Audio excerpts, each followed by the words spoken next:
framework and mindset kick for the last, I feel like 2 months. I feel like all this has been leading to this conversation. Um, it has, and honestly,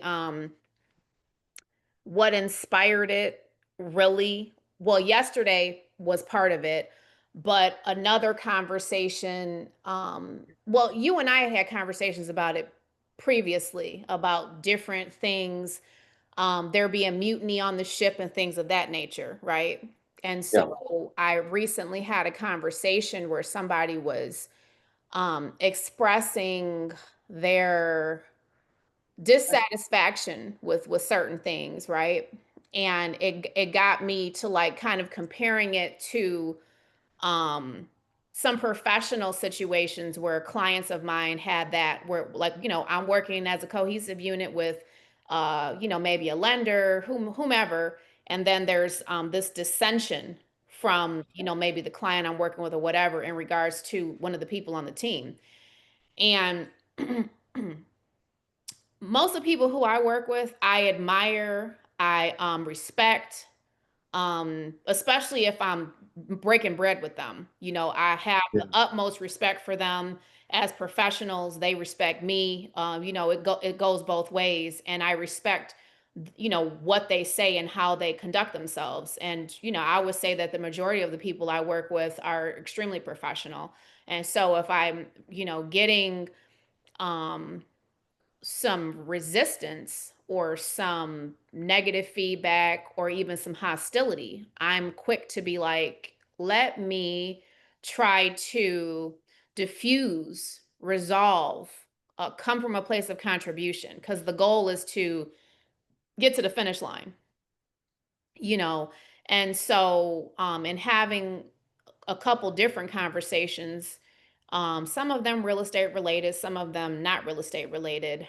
It really got me to thinking like how a person's mindset is definitely, everything rises and falls on that. That's going to determine your latitude, your longitude, everything about what you're doing and how you're moving and how you're sitting is going to be determined by your mindset. And if your mindset is coming from a place of negativity, hostility, and or prior trauma where you're not able to fully understand or even receive information that's being given to you, that's something that I think this conversation could benefit a lot of people, because I think that some people don't even know that that's what they're dealing with. They're just maybe turned off by a certain type of personality, or they feel like, oh, I don't like how this person's talking to me. This person's talking to me in a way that I don't like. But they're not saying to themselves, like, well, what is it about the message that I'm getting that's making me feel this way? Why am I interpreting it as something negative when, obviously we're here, we're working together as a team, everybody has a collective goal. And that requires some self-reflection. And I think a lot of people can benefit from this. Said a lot. I guess when you're talking about these circumstances where you've encountered this type of dissension or counterproductive behavior, or how a person's energy being counterproductive. Hmm. Like in this example that I think I'm hearing, it sounds like you have a person that is working with your team, but because they're being rubbed the wrong way by somebody that you know is moving with the right spirit, is coming with a spirit of contribution, the person just isn't receiving. And instead of focusing on how they can take that information and constructively apply it, it sounds like they're just interested in conflict, resistance, pushing back, maybe even bad mouth and de-edifying the person you're working with. Am I hearing that correctly? Absolutely. Yes, absolutely. Yeah. 9.5 times out of 10, the person who is bringing that negativity and hostility um, is not knowledgeable in the areas that that other person is knowledgeable.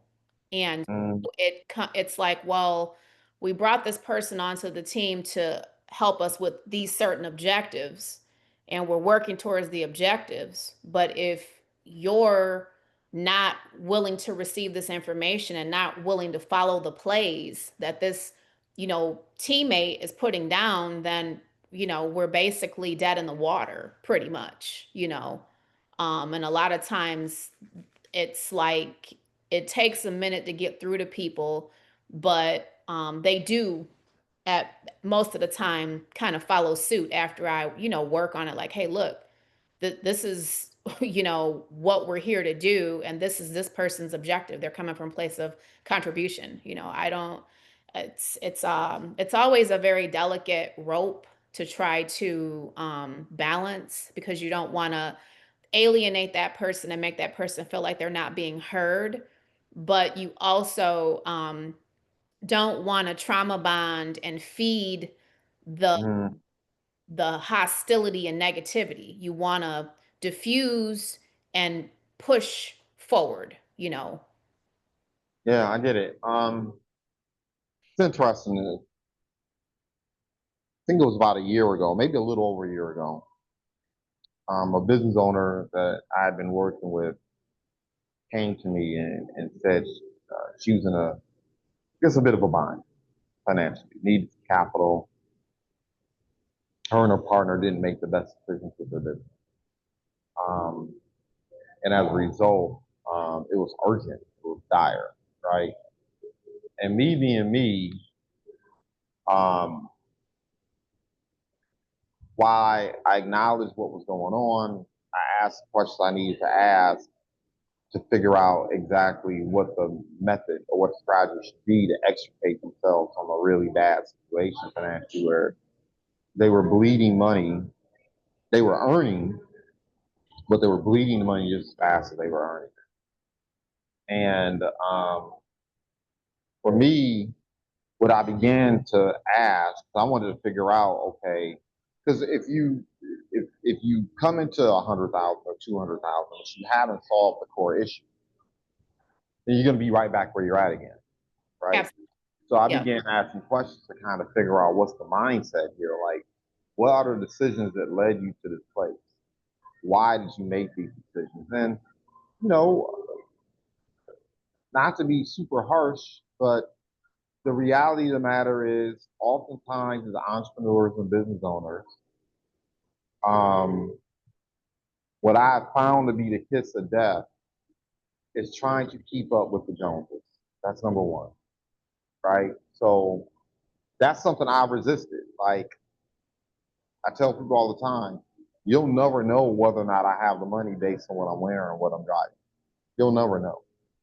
Matter of fact, those who watch me close, they'll know that they'll observe that the more laid back I seem to be in terms of my outward appearance, um, I'm probably it's an inverse relationship, right? Hmm. The more I have, the less I spend. So um, that's kind of like my thing. Like, I'm not at the stage, and I'm not in a space where it's required that I show up in bling bling. And one of the things that I saw was this person was really, really, really concerned about how other people saw them, felt about them based on how they were spending their money. And so I knew right away that some of the expenditures they were making in their business or mistakes they made, that was the genesis of some of it, right?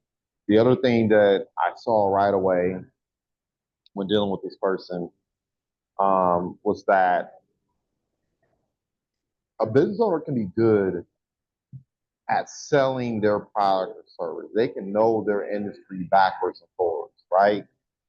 And this business owner, to their credit, knows their industry like the back of her hand. She knows it. I have nothing but regard and respect for it, because it's very rare that I come across a business owner who's working in an industry where I don't know enough about it to be dangerous. In this particular instance, I was like an infant listening to the person. So I could appreciate their expertise. But the other issue on the flip side of it is, and I tell people all the time, doctors are good at cutting, opening people up, and repairing. That's what they're good at. Most of the doctors and physicians that I've met, no matter how brilliant they are, they're terrible at finance. They're terrible at investing. Just terrible at that stuff, right? It's not their forte. They earn all this money. They don't know what to do with it. I tell people all the time, attorneys are good at the law. The law is legal; it's not allowed to them, and they know that language better than anyone else. And so they don't have to be all that bright. They don't have to be all that intelligent or astute at certain things. When it comes to navigating that courtroom, you can catch serious beatdown from an attorney because they know the law, Mhm. right? And oftentimes, business owners fall into the trap of not respecting or holding someone else's expertise in a high enough regard, right? And it sounds like that is also an issue that may be present in terms of the person you're dealing with. Then I remember a conversation I had with a partner that it was a loose partnership. It was kind of like a handshake. We were doing things together. It was mutually beneficial. But I remember one day we were having a sales management conversation. Um, and I love the work that we did. I love this project we're involved in. And it was a chance to express myself, to get my nerd out. You know what I'm saying? It was a chance to write. It was a chance to touch people at scale, make an impact, change people's mindset, give them access to information. I loved everything about it. But I remember one day, and it's inevitable, even with the best partners, you're going to get into disputes. Got into a dispute. And I was talking to the person about how to shape an offer to bring in more revenues in terms of specifically ad revenues into the business and the type of conversations you need to have and the type of people you need to talk to. And I remember the person time and time again was just like cutting me off, short circuiting the conversation, sabotaging it. And finally, I said to her, I'm like, look, I've been doing this for over a decade. You drop me in any industry, and my track record says this. You drop me in any industry, once I grasp the value prop, I'm off and running. I'm going to have success. I always manage to extinguish myself in the top percentile. I haven't always become elite in everything that I've done, but I've always definitely created separation for myself and everyone else. And I was like, you have no sales management experience. Like, you have no, like, you don't have business acting in that type of way. I was like, why are you putting this resistance? And I remember she said to me, she says, look, I don't care about your over a decade experience. I don't care about your achievements, your certificates, your this, your that, your this, that, and other. This is the way I feel. And yeah, and right away, it was like, I just politely bowed out. You know what I mean? Like, I didn't make it, which showed was a lot of growth for me because years ago, it'd have been like Mortal Kombat. I'd have been like, oh, really? And it'd have been a battle, right, for power and control over the business. And I just kind of let it go. I walked away from the table. I was like, that's cool. I can't empathize with you. I can't understand what you're saying, but it's just obvious to me that we're here for different things. We're just not on the same page, and Yeah. that's okay. And Yeah. I just, and so, and the person admitted after the fact that it was drama. It was trauma. It was trauma that they were dealing with. Like they knew I was right. They knew this is the direction we were supposed to go. They knew what I was sharing was the optimal approach. But Mhm. because of their trauma with other people who preceded me and their trauma that was going on in their lives personally, they couldn't receive the information correctly from me. And, for me, at this stage of the game, that was very, hell, damn near traumatizing to me because there are people that I work with that I don't like. There are people whom I take coaching from that I don't necessarily like. Like, we're not going to get together at Thanksgiving and Christmas. It's not going to happen. Right. There are people whom I respect the world of them in terms of what they've been able to accomplish. But their modus operandi doesn't sit well with my spirit, right? Mhm. But I still work with them. I still partner with them periodically. I still work on projects. I still build things with them because at the end of the day, I just don't. I feel like, especially when it comes to men, if I'm dealing with a man that is emotional, that's coming from that place, to me, that person is dangerous because they're not operating out of principle. They're not operating for the good of the whole. It's a very myopic, selfish approach, a lens in terms of looking at the work to be done and the people around you. And it's dangerous because they can hurt a project, they can hurt the clients, they can hurt me, they can hurt themselves, not even knowing it unwittingly. Like, as I'm thinking about all those different scenarios, I'll go back to what I started with. So this lady's having those issues. I introduced her to another professional. Once again, another professional that is highly effective, highly comes from financial services industry like I do. She and I probably forgot more about finance and investment planning and managing money than 90% of the US population. Easy, probably 98%, right? So, I mean, it's just part of our DNA, is the way we see the world. But this person is in it. I'm distanced from it. I've not been in that space in that kind of way in a long time. She's in it. There are several business owners I can point up into War off and down Michigan Avenue, Woodward, Gratiot, that we've collaborated on and helped those business owners scale from 5 to 6 to 7 figures, right? And pull people out some really tight pace. I introduced those people.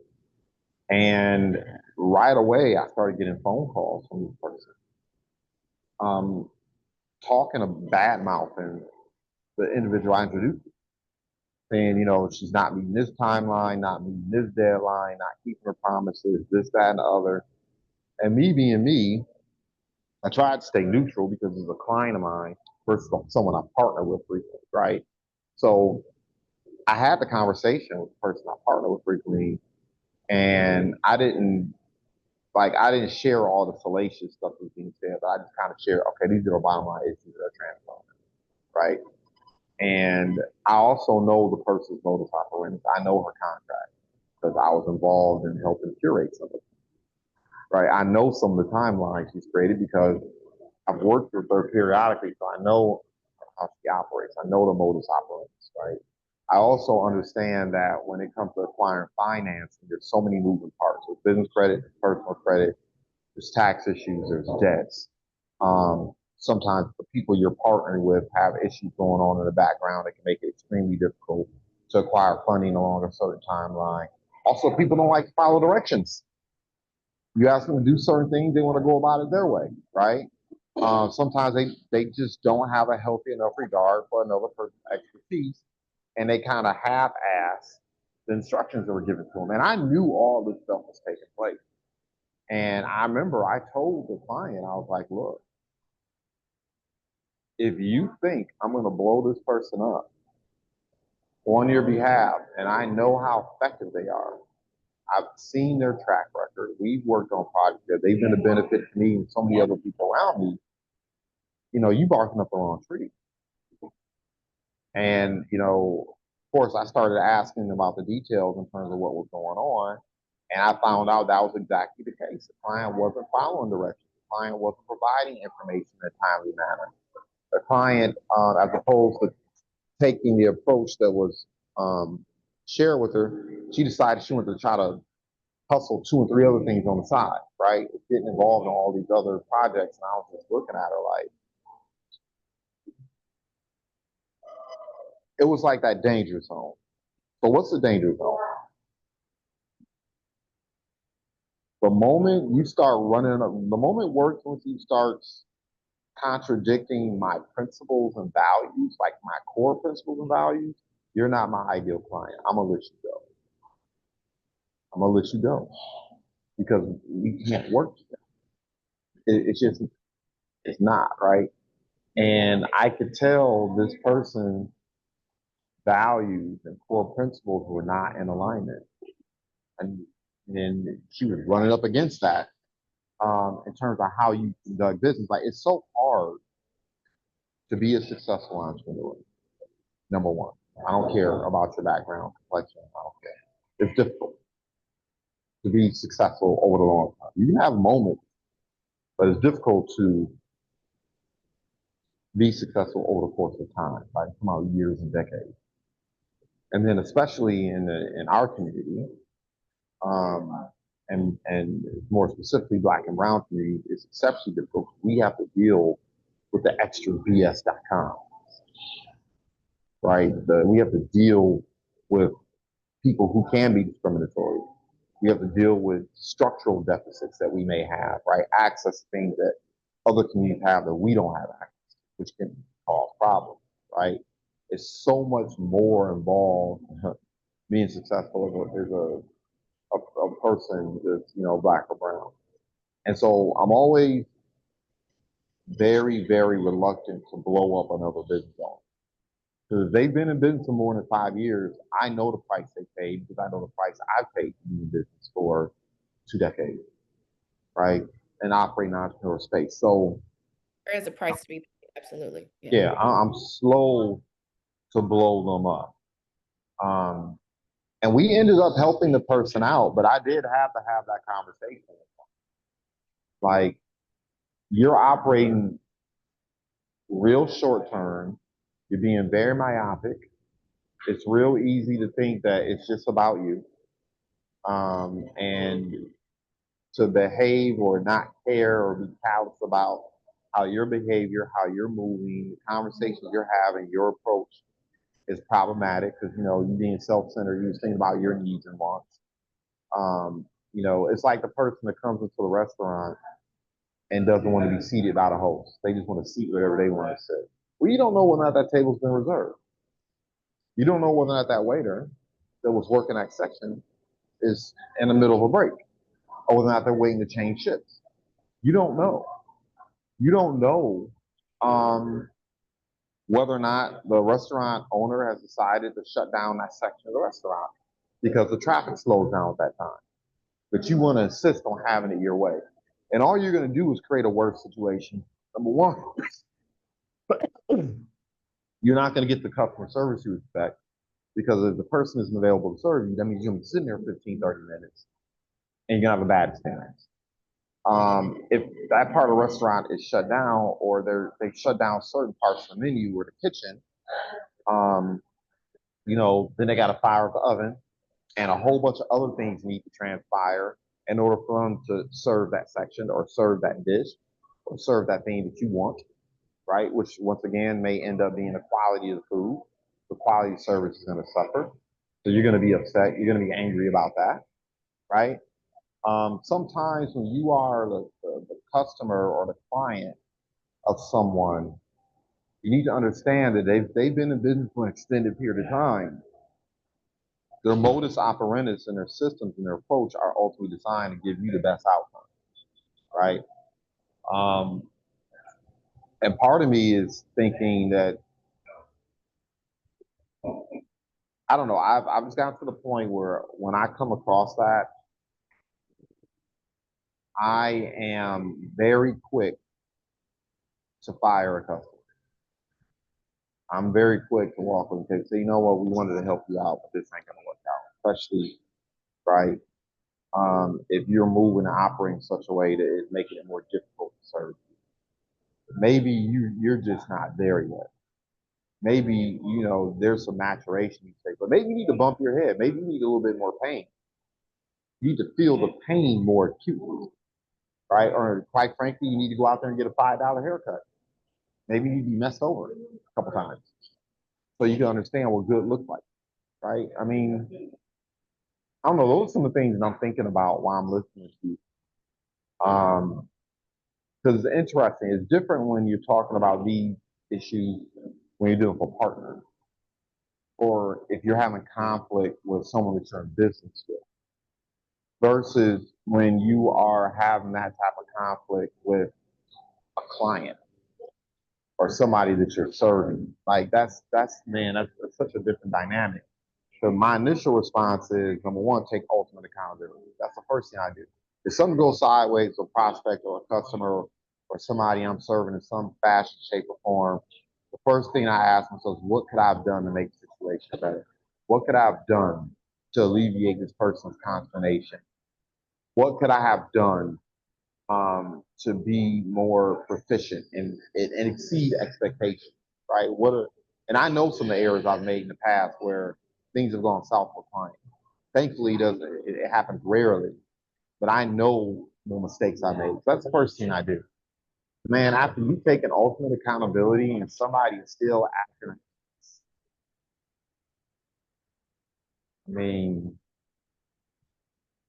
nah, Well, all money isn't good money, so yeah, it may not be the right fit for whatever reason, sometimes people's personalities don't mesh either,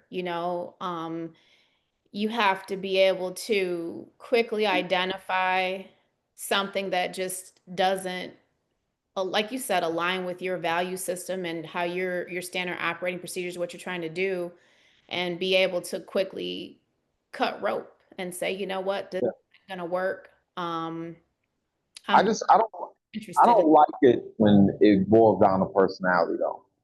I I mean, don't care. I don't care about a person's personality. You know what I mean? Like, that's superficial. Yeah. yeah, yeah. I mean, that's called you need some personal and professional development. Like, I was having a conversation, with my significant other, and what we were talking about was how you can be having all kinds of issues and conflicts in your business or at your work, and how you got to be careful not to bring those issues home. Yes. And, I said, my attitude is my children in particular did not choose to be born. I made decisions that result in them being birthed into this world. So they did not choose this. They did not, they, they did not choose the occupation. So, and the stresses and the price to be paid to be successful doing the things I do. They had no choice in that. Now, that does not mean they don't need to know their position, right? But they didn't have a choice in that. And for me, I said, if I am bringing issues home, frustrations, angers, resentments, if I'm bringing a certain energy home, what that basically means is I have to become bigger than the problems outside of my home. I have to solve those problems. I've become bigger than those issues. So I don't bring that conflict to my household, right? That's my responsibility. Because they should get the best of me. They shouldn't get the worst of me. They shouldn't get, you know what I mean? Um,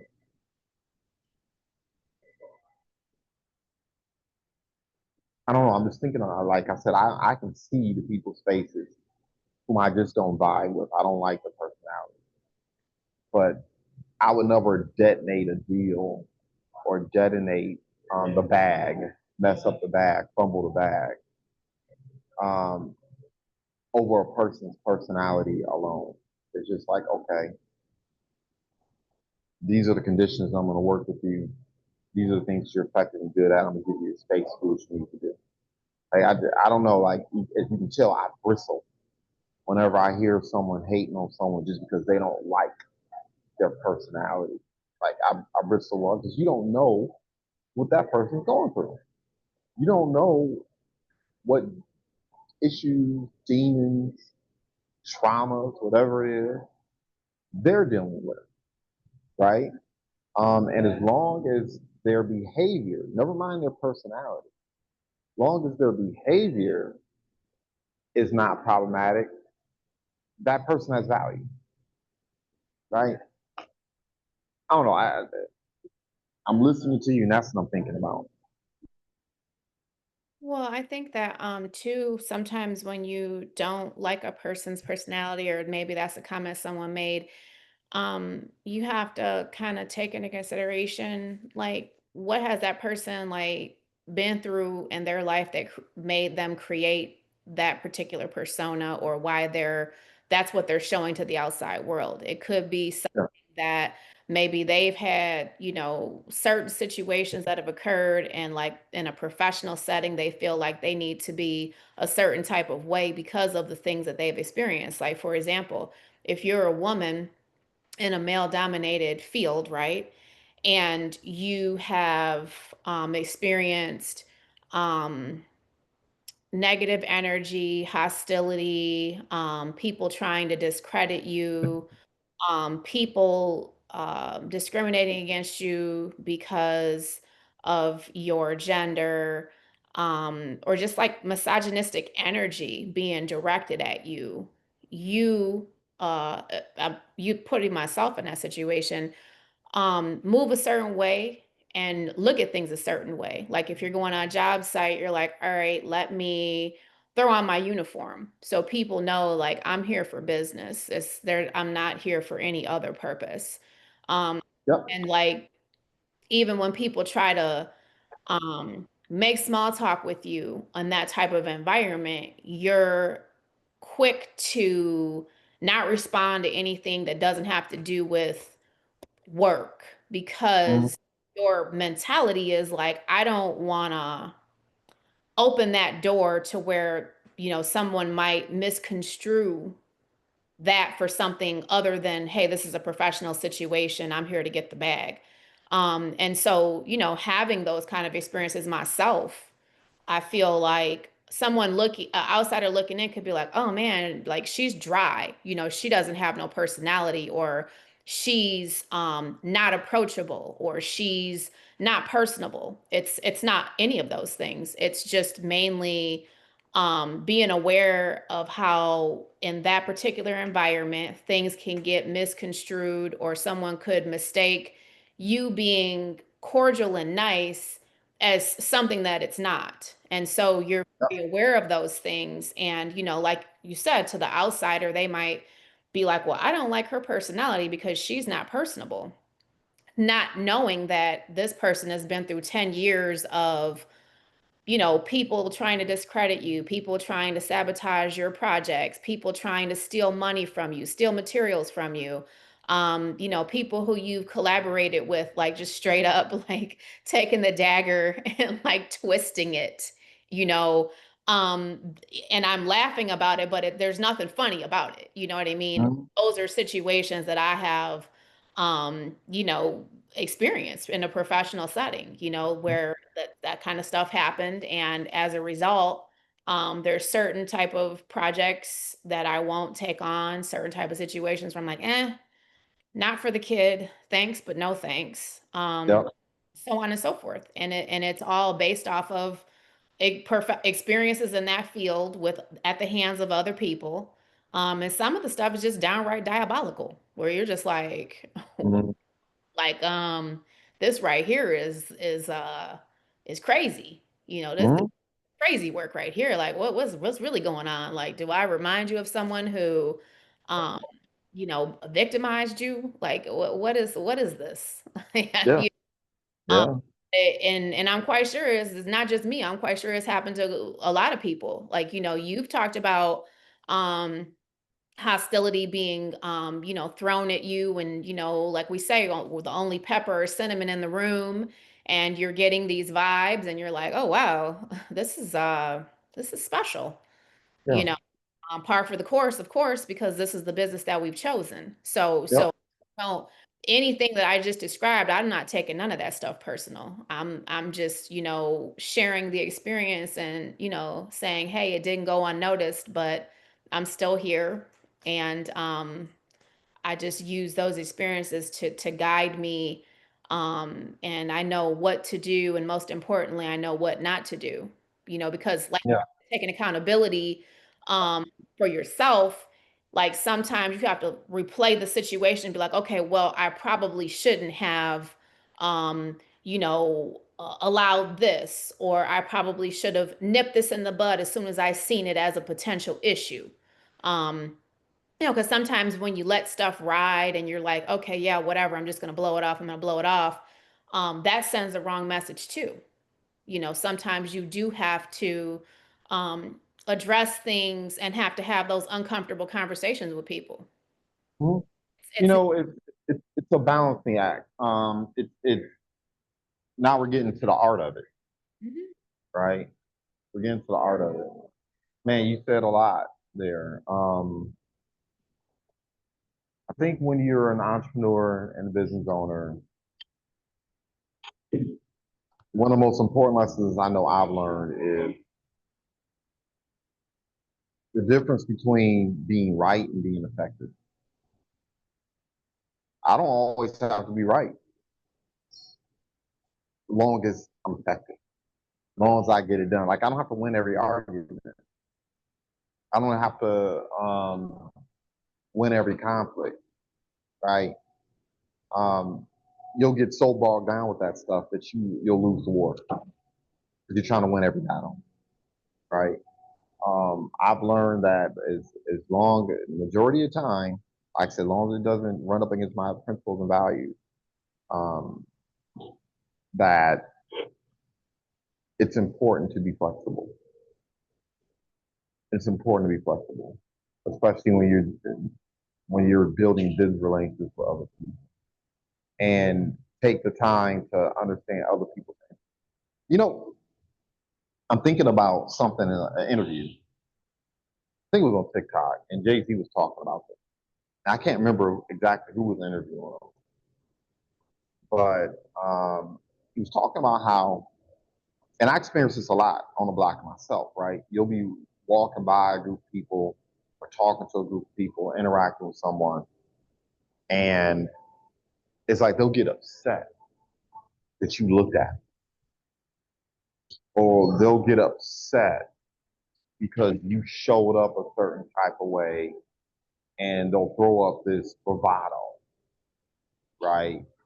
All of a sudden they want to get hostile. And I experienced that a lot growing up. And so what he shared, immediately resonated with me. He said, one of the most important lessons he learned was, oh, this isn't personal. Like, you're not mad at me. You're mad because I see you. You're mad because you're afraid I see your trauma. I see your insecurity. I see the issues. I see your anger. And it upsets because you're aware that I see that the bravado is just subterfuge. It's just cover for all the pain and anger and frustration and lack that you have in your life, right?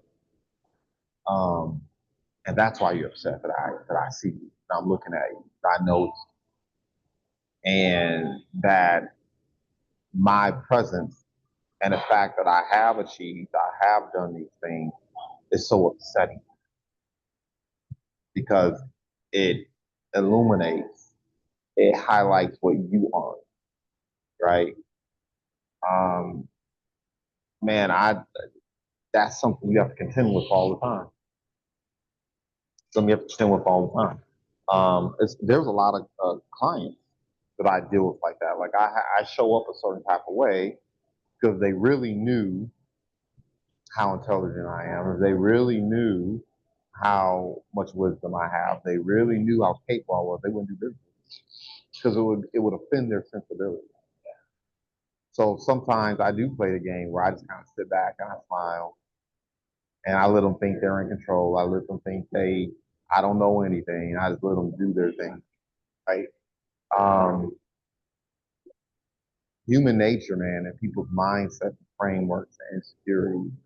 Like what you did was basically decide that I'm not going to try to be right. I'm going to try to be effective, right? I deal with that all the time when I'm dealing with business owners who are lighter skinned fellow citizens here in the United States.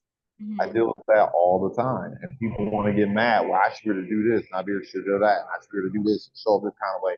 It's like, yeah, you should. You're right. I'm not interested. I want to be effective, right? If I have to come in jeans and a t-shirt, looking a little bit downtrodden, looking a never dusty, but you know, if I have to walk into a space and not look like money, um, to get the deal, make a person feel comfortable around me, so I don't inflame whatever concerns or issues they have, and so be it. That's what I'm going to do. If I have to show up, and looking like money, and to be quote unquote attractive or amiable or amicable. Um, you know, so a person, appeal to a person's palate, then sometimes that's what I'm going to have to do. But, this idea, like, I'm trying not to go here because I'm in a public place. I'm trying, to, I'm trying not to go here, but I also want to be honest because I know people who listen to this may need to hear this. But people, entrepreneurs, and the Black and brown community have this issue bad: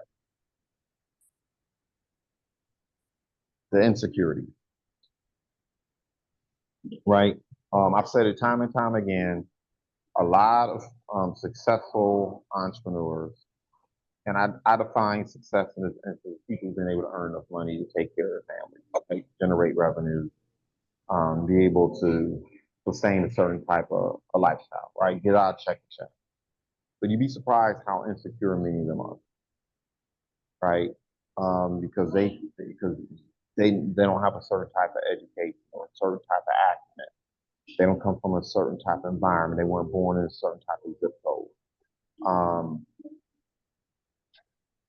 a lot of times, entrepreneurs in our community will have all the confidence in the world in terms of swagger. Like, they'll have all the confidence. They'll be able to execute. They'll be able to hustle and work, but they don't have esteem. And oftentimes, the way people respond to other people is not a reflection of the person; it's a reflection of them and their lack of esteem. Right? I don't want you to make me look bad or make me look stupid, or you know, um, it reminds me of 300-pound, you know, workout Fitness and fitness instructor, right? The one that sit up and argue with me, right?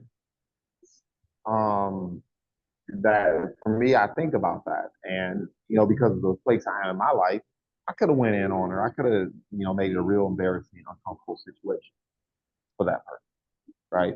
But I chose not to because that person's opinion or whatever was coming out of her mouth and whatever her perspective was, that's not a reflection of me,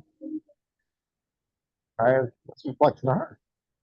Um, but you have that a lot in our community, um, where once again, people's insecurities rule the day. And it adds an extra layer because I think it's more pronounced in our community. Um, like I said, all the confidence in the world in terms of executing, getting things done, getting to the bag. But because they don't have esteem for themselves and they have all these insecurities, they treat people absent esteem too, right? Let's just be real. Sometimes people really believe that other people's sugar is sweeter, and other people's ice cubes are colder, right? Um, we have to contend with that all the time.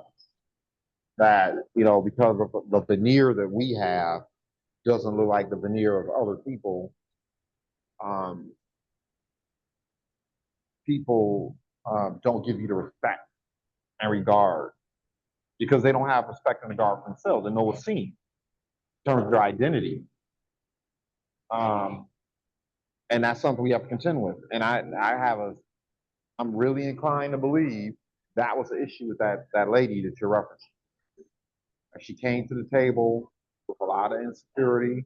She came to the table upset, angry, dealing with whatever traumas or ghosts that she's dealing with. And that person was inflaming her. Like, I yeah. yeah, who are And you to tell me? Well, my 20 years is why I'm telling you this. Who are you to right. tell me? Well, let's look at the library. Let's look at the degree certifications and look at the track record test. That's why we're having a conversation. And even the person who it was the negativity was directed towards was able to quickly identify it and Mhm. like to the side and was like, "Look, Adrian, I need you to do X, Y, and Z because this person Yep. isn't receiving this information, and I'm gonna tell you why." And I I had an epiphany in that moment because I was just like, wow, like I guess because my experiences growing up were completely different, I would never have put that together.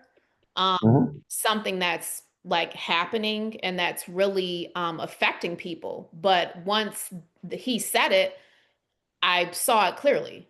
Yeah, I was, Yeah. oh wow, okay, you're totally right. Because now that you're bringing this up, I see it for exactly what it is. And he referred back to several conversations we had had, and every time he started talking, she stopped listening. It would like it would just, and she kept repeating herself, and it would just be like, okay, like what are we Yeah.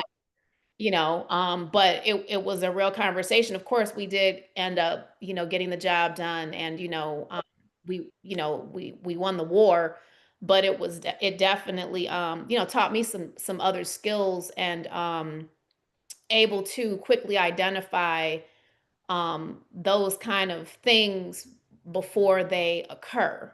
When you could kind of see the writing on the wall, like, okay, let me quickly intervene here and have this pep talk with this person so that they can kind of get back on track with why we're really here, and why Yeah. your perception of this other person is tonterías. It's nonsense. It doesn't matter. It has no bearing on the goal here. So I think it's really important as entrepreneurs and business owners for us to be able to quickly pinpoint those situations to keep situations from derailing, because let's face it, we're all here to be successful, we're all here to win, and be effective and efficient. Like you said, it's not about anything other than that. I want to win, you want to win, so let's win. Yeah. Yeah. It's like when you have a certain degree of esteem for yourself and you know who you are, what you are, and sometimes even whose you are, you're okay playing tambourine. Mhm. Sometimes it's okay to play tambourine, right? There are going to be other people who are more effective than you, more capable than you.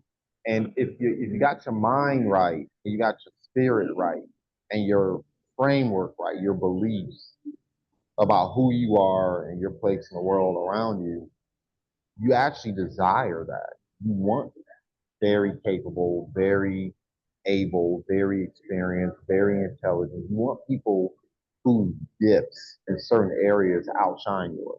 Because that makes you better. Absolutely, you want those people to pour into you and Yes. up like you're their child, because I've had that experience many times, both before being a full-time entrepreneur and afterwards. And I'm Mhm. grateful to every single person, whoever did that for me, whether they knowingly knew they were my mentor or didn't know that they were my Mhm. mentor. Even negative experiences that I've had, I'm grateful for those too, because I feel like it shaped me and molded me and showed me, okay, yeah, this right here, this was terrible. But learned. I learned, and it costs to Yeah. learn. Everything isn't going to be, oh my God, this is amazing, so wonderful, especially in the fields I'm in, construction and real estate. Oh Most my God. people can tell you, Mhm. you're never going to say, oh my God, this was so amazing. This was just so beautiful. And no, that's probably not what you're going to say. You're going to say, hey, you know what? We had some bumps along the way, but we made it, on to the I next. So, Yeah, man. It's par for the course. This is the business we've yes, chosen to be in. yes. And one of my mentors always said that too. He would always say that. He would not take things personal.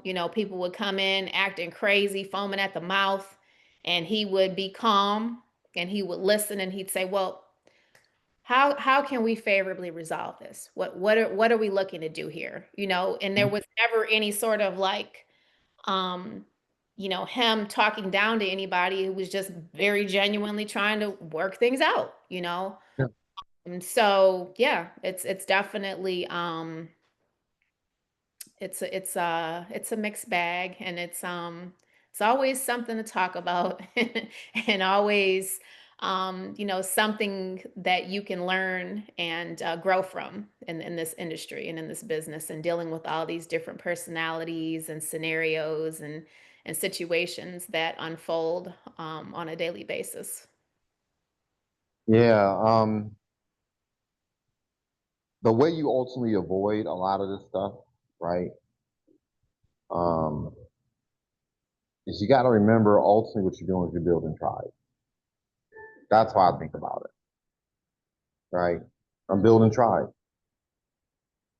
and tribes have values, principles, rules of engagement. We call them standard operating procedures, but that's what they are, right? Common understanding, um, getting on the same page in terms of what the end game is or end goal, right? That's how you build tribes. Hmm. Um, and you're gonna have some people on the outskirts of the tribe doing whatever it is that they do. Um, but you're trying to looking to build that core tribe, and that when it comes to the type of clients you deal with, when it deals with the type of partners you deal with, mentors and coaches you deal with, when you can get to a point where you define what tribe or who your tribe is, you will avoid a lot of this stuff. Um, yeah, it just it eliminates a lot of the type of conflicts we've been talking about today. Um, eliminates a lot of it. I think that's one of the most difficult things for entrepreneurs to do. And ultimately, the other thing too is be successful. So you can choose. Be successful so you can choose. Absolutely. Yeah, where you can get to the point where yeah, and it's not judging anyone because I've been there. I've been at a point where it's like I gotta take the business however I can get it. I know this person is effed up, but I got $100. I get it. Like I don't want anyone ever misconstrue and think that um, if you're at that place, anyone's looking down on you because any entrepreneur is being honest. Unless you were born on third base, um, if you had to get out the dirt, we've all been there where we've dealt with unsavory people because we just had to do what we need to earn the revenue we need to earn, right? We got in bed with some wrong. We've all learned that lesson the hard way. Mhm. But the sooner you can get on the other side of the fence, man, it's so much more peaceful.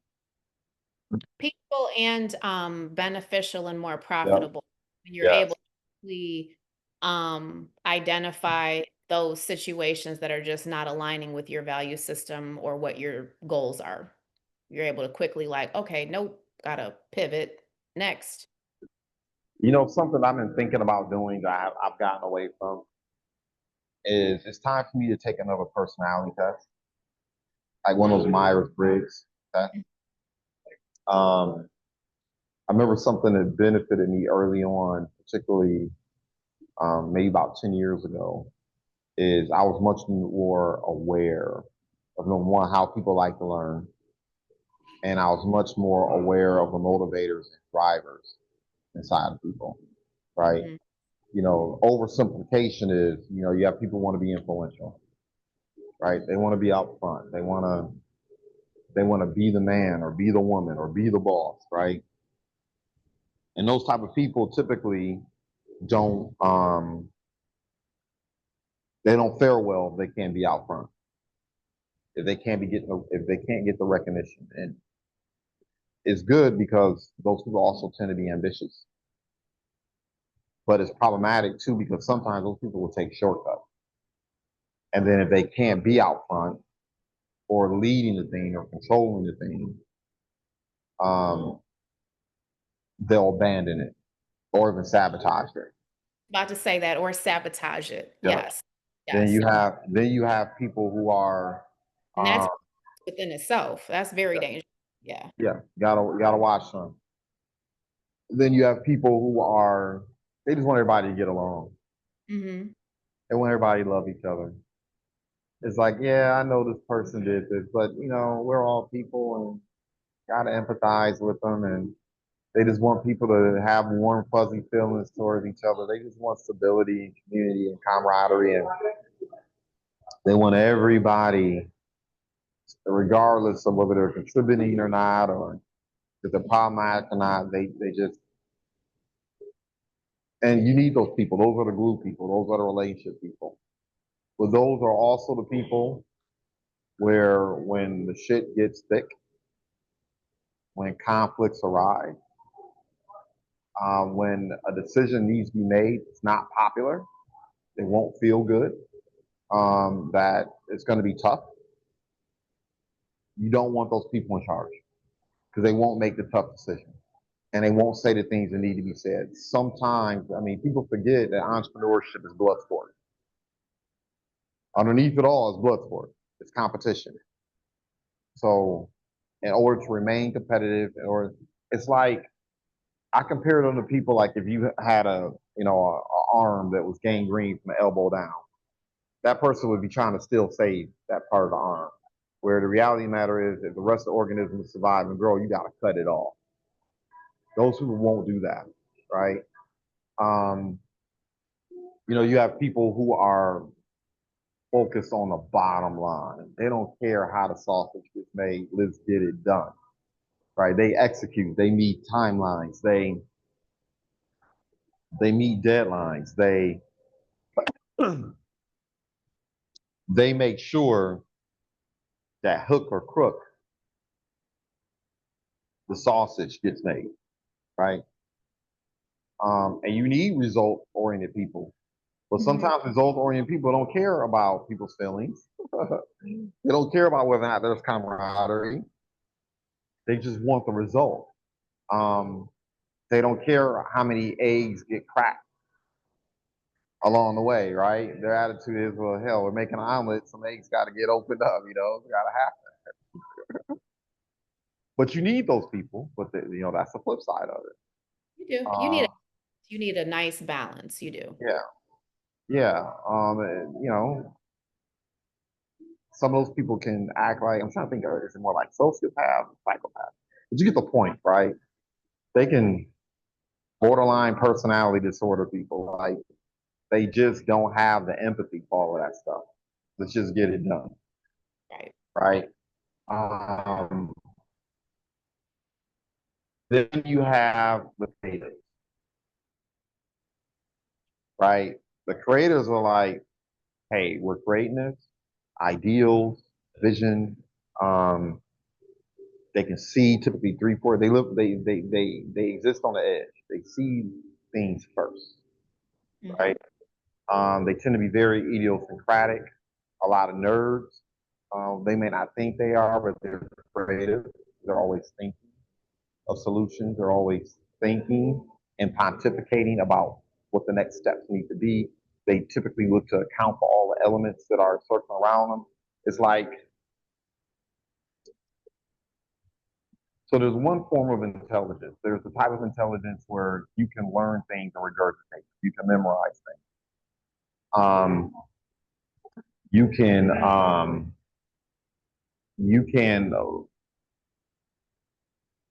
grasp a business model and execute, right? And make things happen. That is a form of intelligence, right? But there's another form of intelligence where you can take different pieces of information and aggregate and capsulate and figure out where it all goes, where it all fits, and create something novel or new, right? Um, Creatives can also take you off track. They become so committed to the vision, not realizing that no, man, you're climbing a ladder, and I know what you envision, what you think's gonna happen. I get it. Your heart's in it, but you're climbing a ladder to a building, and when you get to the top, you might not like what you're gonna see, Right. right? sometimes creatives are not necessarily, on the flip side of it, sometimes creatives are not necessarily grounded in the reality of a situation. They can be blindsided because you're so committed to your vision, you're so committed to the creative energy, you're so committed to the thing, you don't even realize that you're surrounded by adversaries and they are sticking daggers in your behind. You know what I mean? Like you haven't done the work to bring a lot of people along with you, right? Right. Um, and creatives can kind of be like influencers in the sense that the moment you disrupt the project, the moment they fall out of love with the project, they may jump ship. It's just a creative typically is not going to do damage on the way out. You're just going to look up one day and they're gone, Hmm. right? They typically don't have the bandwidth and energy to damage people on the way out. They just bounce. You're like, what the Right. hell just happened here? Yeah, they're just no longer around. Yeah, there's no around it. Like on to the next creative project and endeavor. Right. So when you're dealing with people who are brilliant in a certain type of way, you have to understand how to give them their space. You have to understand how to give them enough agency to stay vested, interested, their heart to stay in the thing, and at the same time, make sure you have some guardrails. Right. Right? You gotta have some guardrails to prevent them from veering too far off, right? Um, I like a lot of those personality tests and things like that because not only does it give you insight into how you behave and act, but it'll help you better understand how to deal with people who may be dealing with trauma, issues, conflicts, et cetera, what motivates them, how to understand them. That partner you worked with, I know is an older person. They're not a green pea because it took a lot of maturity and experience and understanding people to grasp what was going on at the table, remove themselves from the situation, and say, you know what, let me go about this a different way. Let me introduce another element. Let me empower somebody else to get the ball over the finish line. Right? Absolutely. Yeah. It's somebody that And both like and trust too, so. yeah. Mhm. Well, I do need to Mhm. wrap up, and I'm sure you do too, because I have a lot of stuff, and I know you do too. Yeah. Yeah. You know what it is? Yep. I tell people all the day. Somebody said, well, why should I listen to your podcast? Why should I listen to you and your partner? And I said, because we're entrepreneurs. That we're not podcasts. That we build things, we do things, we're growing things out here Well, executing. not only are we entrepreneurs, but we're serial entrepreneurs. And That's yes, like, yes. and both have longevity. So, and I don't know, I guess when someone said that, I probably would feel like, oh, well, don't listen to it if you don't feel like it would have value for you. But I mean, obviously, if you have a desire to be an entrepreneur, But then some people don't know better. Like, because sometimes it's hard to discern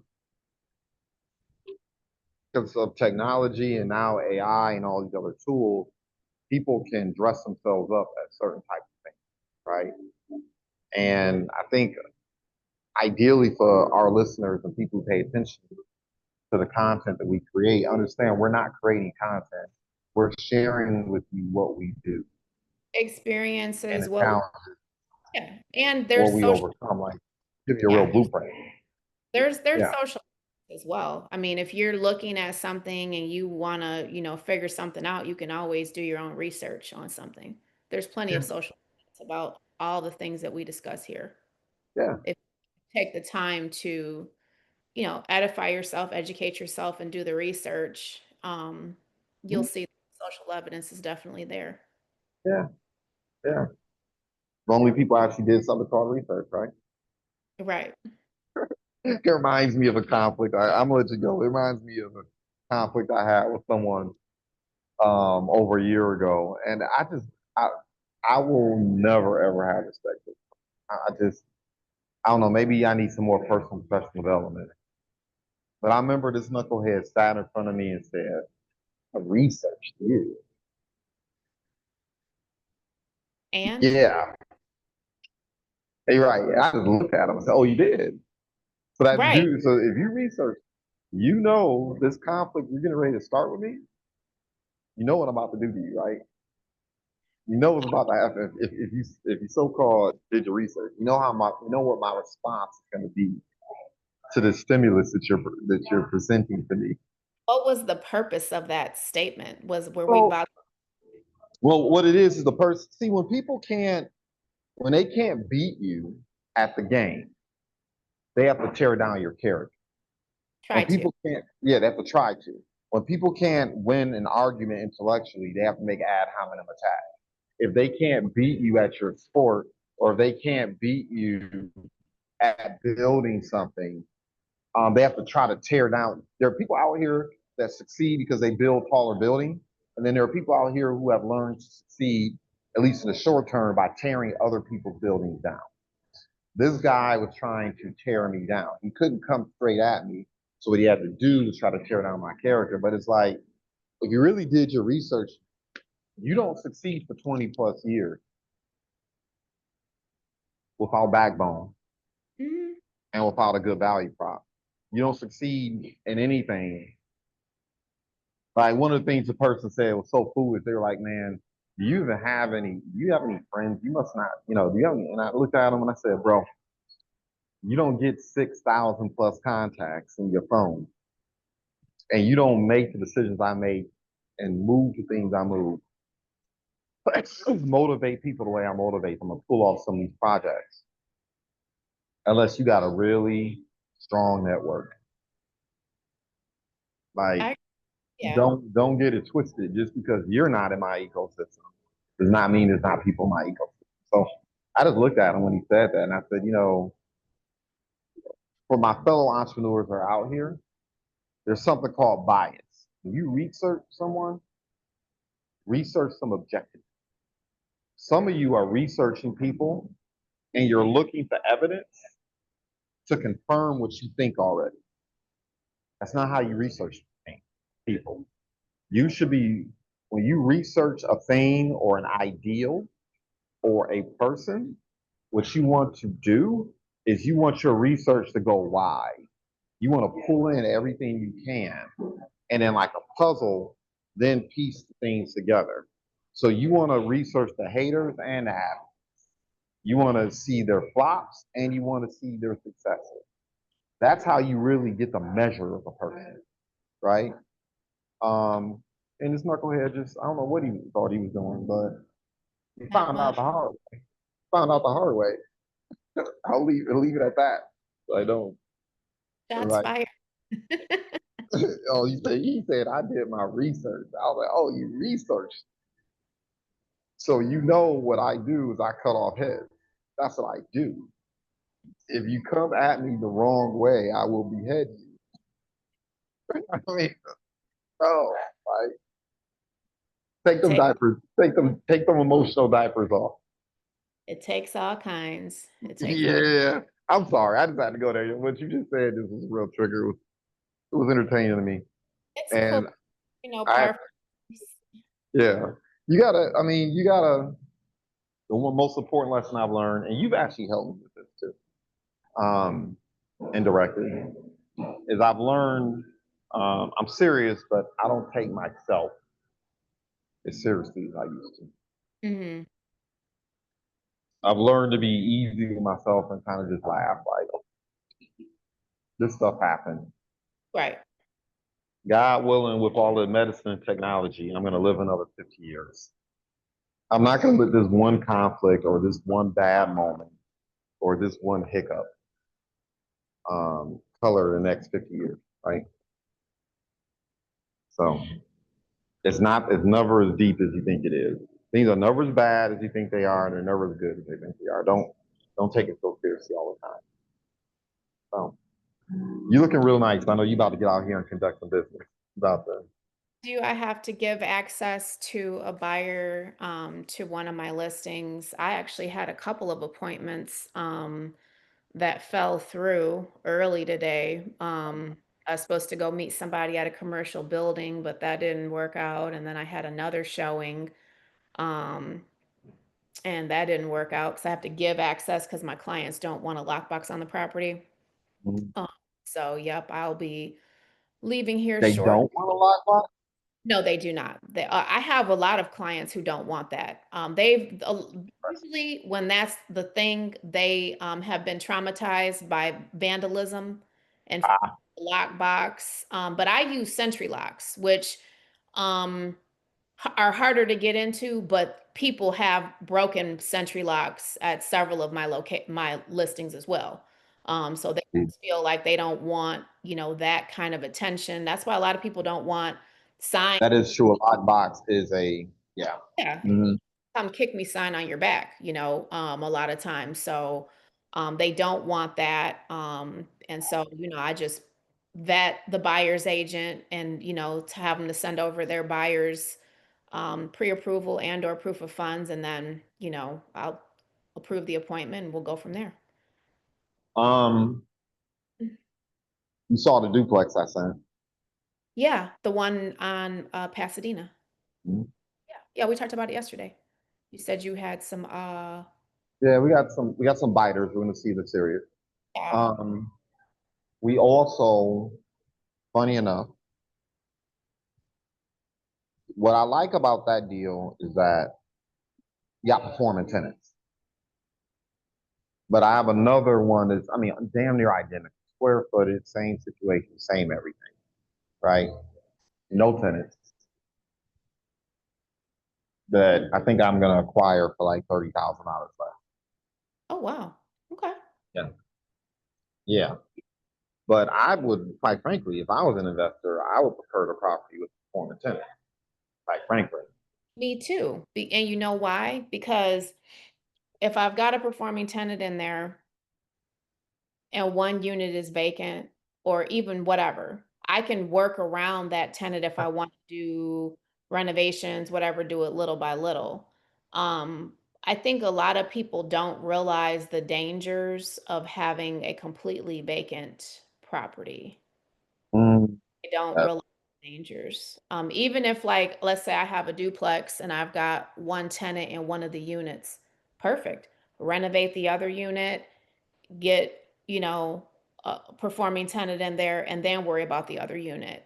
yeah. But have two units that are vacant, that's when you could run afoul. In so So, many different ways. absolutely. And I mean, That we've that seen it happen. So, yeah, that cash flow is like invaluable. It's oh, invaluable. because Okay. it's going to help you with what you're trying to do, and you're Yes. already and on the dotted line, you're already making money that day. You already have money in the bank that day. You've got the security Yeah. deposit on your closing disclosures, and you have the money coming in monthly for that. So it's a win-win, you know. Yeah. So Well, go out there and crush it. I'm gonna wrestle with myself today. What I need to do, maintain sanity, and get out here and make it happen. This conversation could have went so many different ways, but we'll continue it. It'll come okay, up. all right, sounds good. Thanks so much. Thank Bye you. bye. All right.